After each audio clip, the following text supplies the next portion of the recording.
Namaskar. Om Namo Narayanaaya. Today we will be discussing about how to make monthly predictions based on the movement of sun and its combination with Vimshottari Dasha. So first of all, to apply this technique, you should know the Vimshottari Dasha, Mahadasha, Antardasha, which is currently running.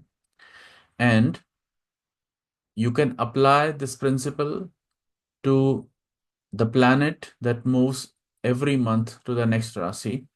And in this case, we'll be using Sun because Sun regularly moves to other Rashi, to the next Rashi every 30 days. And that movement is always regular. It is not like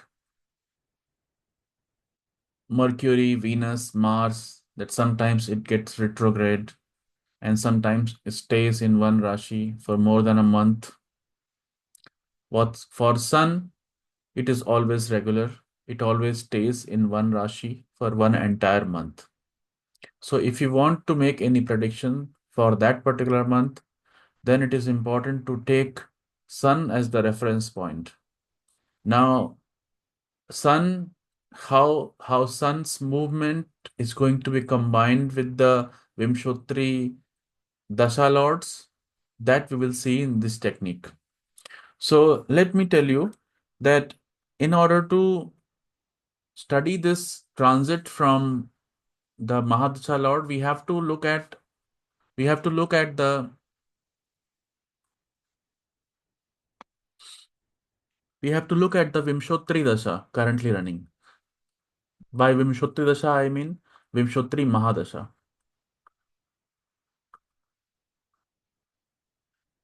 For this, you can use Jehora or any online software to find out which Mahadasha you are currently running. Okay, so Mahadasha I'll denote as MD, and then MD is generally for a larger period. So within it, you can look for a smaller period, which is called Antardasha, and it is denoted by AD. And look at the planets which are currently Mahadasha Lord and Antardasha Lord. Okay. For example, suppose your Mahadasha Lord is Sun and Antardasha Lord is Jupiter. Okay. Then for the reference, we should know that Mahadasha is like Sun and Antardasha is like a moon. We always see, whenever we judge the Kundali from the perspective of Mahadasha or Antardasha, we always judge the Mahadasha from the natal sun and Antardasha from natal moon because they are like sun and they are like moon. So this Mahadasha Lord is like a sun and this Antardasha is like a moon. So whenever we see the transit, when we want to see the transit of sun, which happens on every monthly basis, then to see the result, we have to combine it with the corresponding moon. What I mean is that if you want to see the result of transit of sun on a monthly basis, then you should combine it with corresponding moon. Okay, so moon right now is Jupiter. So we have to see it with respect to Antardasha Lord. Okay. And on the other hand, if you want to see something like on a daily basis, like moon's transit, moon stays in one Rashi for 2.5 days. So for moon, you'll have to see the sun. And sun right now in your Kundli is your Mahadasha Lord. In this example, it is Sun only, but it may so happen that Saturn is the Mahadasha Lord right now. So you'll have to see the movement of Moon from Saturn.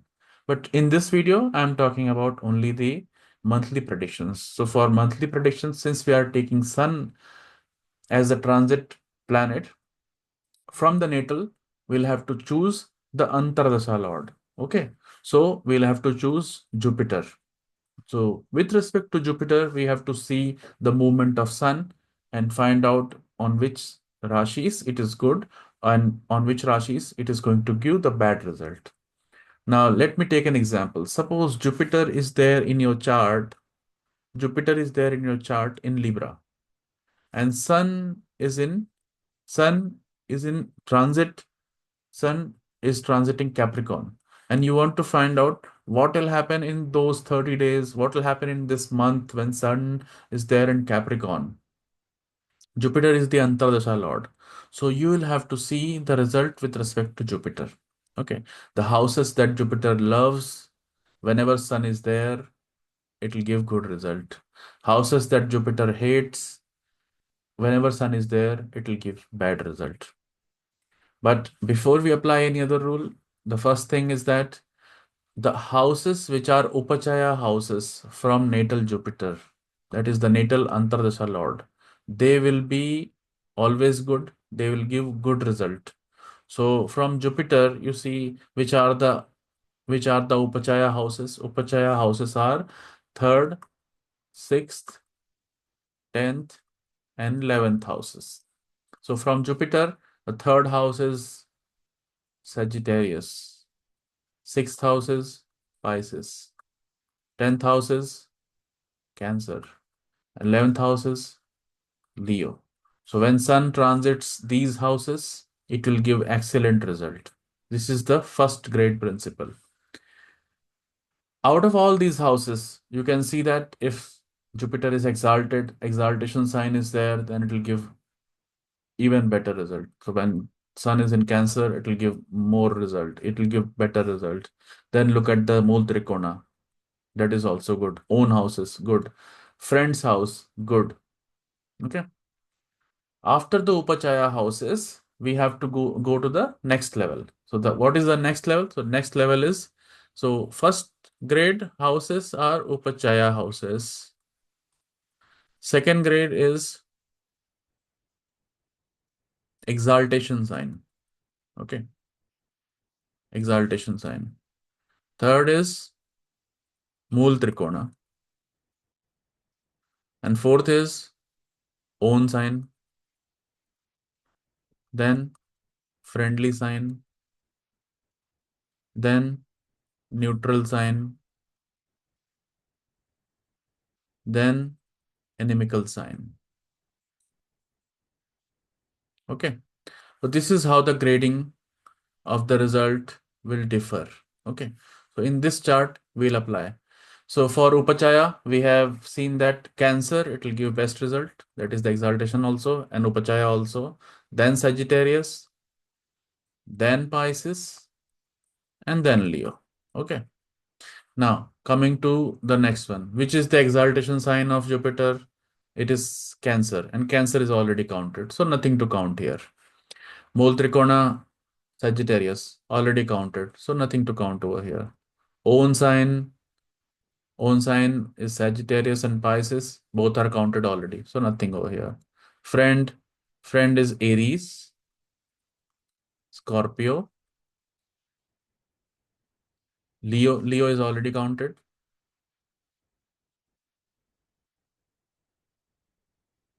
Neutral is Saturn. So Capricorn and Aquarius. Enemy, enemy is Mercury and Venus. So Gemini, Virgo, Taurus, and Libra. Okay. So this is how the grading would be. First, when Sun transits Cancer, it will be excellent result. Then Sagittarius, then Pisces, then Leo. It will give worst result when it is there in Libra. Or even you can say the worst will be in Virgo, because Virgo is the debilitation. No, sorry. The worst would be among all these signs. Okay. Gemini, Virgo, Taurus, and Libra. We can also look at the compound relationship of Jupiter. So for compound relationship in Jehora, if you select on the planet and right click, you will have the option of seeing the compound relationship of Jupiter with other planets. So it may so happen that these are whatever our planets are naturally or permanent relationship, they are enemy, but due to their placement in the Kundali, they can become neutral, they can become friendly also. Okay. For example, if Saturn is there close to Jupiter, like if Saturn is there in Virgo and then Saturn becomes a friend, temporary friend. So in the compound relationship with Jupiter, it is no more neutral. It is a friendly sign. So instead of counting Capricorn and Aquarius over here, we have to count it over here. Or that gives you more accurate result if you use compound relationship. Okay. So here it will be not counted. So based on this, we can make uh, the accurate predictions on month by month basis, because this combines, since it is taking into account the temporary and permanent relationship of Antardasha Lord, so it has taken into account the placement of planets, the planets which are there in Kundali, what Antardasha is currently running, and based on that Antardasha, it is also taking into account the transit of Sun also. So which transit of Sun gives you the best and the worst result? This you can find out using this technique. Meanwhile, in the next video, I can show you how to do. The technique will be similar, but what planet to use for making yearly predictions, that we can see. Till then, thank you very much for watching.